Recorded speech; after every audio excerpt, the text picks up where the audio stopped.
Hello everybody and welcome to Forever Rugby on First Sports for today's weekly roundup. Basically, we every week we sort of look back at the top headlines, the news in and around the rugby world, what's happening in everything rugby, and it's been another very big week. We're kind of in between seasons, but starting seasons actually a very weird time because usually we'd have the Six Nations going, the Premiership going, Pro 14, Super Rugby, it'll all kind of be started, and we would kind of be fairly settled into the rugby season.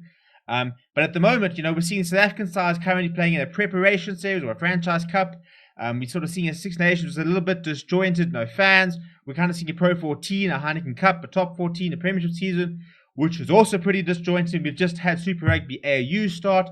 We've got teams like the Jaguares currently sitting without a competition. Life is very, very strange in the rugby world, but there are definitely lots of things going on. So basically, we're just going to look at some of the major headlines, talk through what has happened in the last week, what we have to look forward to, and what we need to keep an eye out as we sort of continue to sort of build into a very unique rugby landscape. Without any further ado, let's head over and look at the headlines. Before we do, please do subscribe to the channel, smash a like on the video as well. Let me know what in the last sort of week has really surprised you in the rugby world. But in terms of some of the big headlines, transfers everywhere in South Africa. We spoke about this about last week, I think it was. Siya Kolisi going to the Sharks.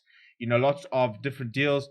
So what we have seen is that we've seen a couple of movements. First of all, Ivan van Zyl has been confirmed he will be leaving the Bulls, but only towards the end of the the middle of the season. As a result, the Bulls have gone and signed Zach Berger from the Griquas. He has joined up with the side immediately, which is why he's not actually involved with the Griquas this weekend. Elsewhere, we've seen Marvin Orie joining the Western Province.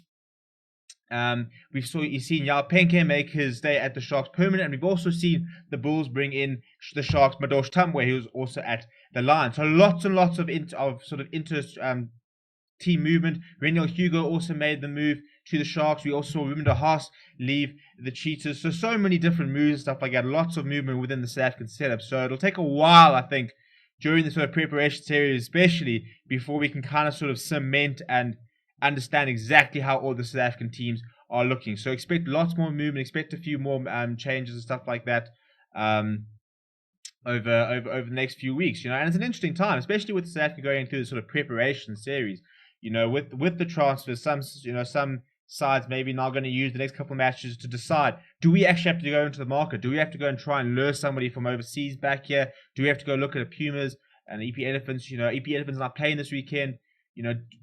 For the Rainbow Cup sides, where do they stand? And that's what they're going to use this preparation cup for. But at the moment, make sure you keep locked on the channel. We will be talking about some of the transfers and all the sort of team movement that is happening. Also, big news this week is the 2023 Rugby World Cup scheduled to take place in France. The fixtures have been confirmed. Still gutted that it's taking place in France and not South Africa. It looks like we're not going to have an alliance, so it looks like we're not going to have a World Cup anytime soon. Really, really not a great time for South African sports fans in terms of things coming to us. But, be that as it may, the opening match in the 2023 Rugby World Cup will be an absolute belter as France take on New Zealand in match day number 1. I mean, what a brilliant, brilliant way to start the tournament, especially when you look at how well France are playing at the moment, and I think it just keep building. I think it's going to be an absolute terrific game. It will be at Friday, the 8th of September, 2023. So, look, obviously still quite a while to go, but an incredible way to start the tournament.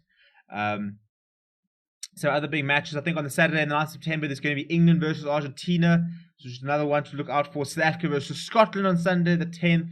Those are sort of the main games in the sort of opening weekend that were sort of confirmed. So, start marking your calendars now, because in 3 years' time, we are going to be, 2 years' time, I suppose, almost, we are going to be all in once again on another World Cup, and it should be an absolute belter. Stade de France, 8th September, that is the first game, New Zealand versus All Blacks. I cannot wait for that.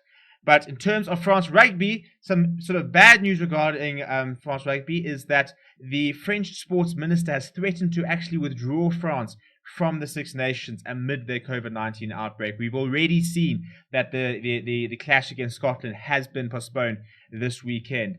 And the minister came out and said that unless they can sort of fix what's going on and prevent the kind of the massive spread that's currently happening within the squad, they might be forced to actually pull the entire side out of the Six Nations, which is not what we want. And we've only got 3 weeks left really to get through. It finishes in less than a month, so really, hopefully they can just sort of get their ducks in a row and get this finished. But that is something worth monitoring.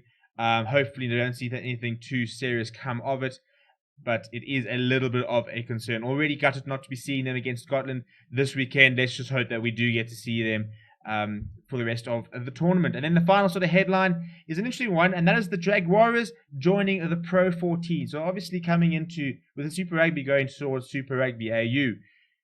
The SA teams opting to go to Europe. The Jaguares have kind of been sort of stuck in the middle, and they have already entered a team into the sort of South American division, but it is very commonly known sort of as a very sort of second tier side or division really.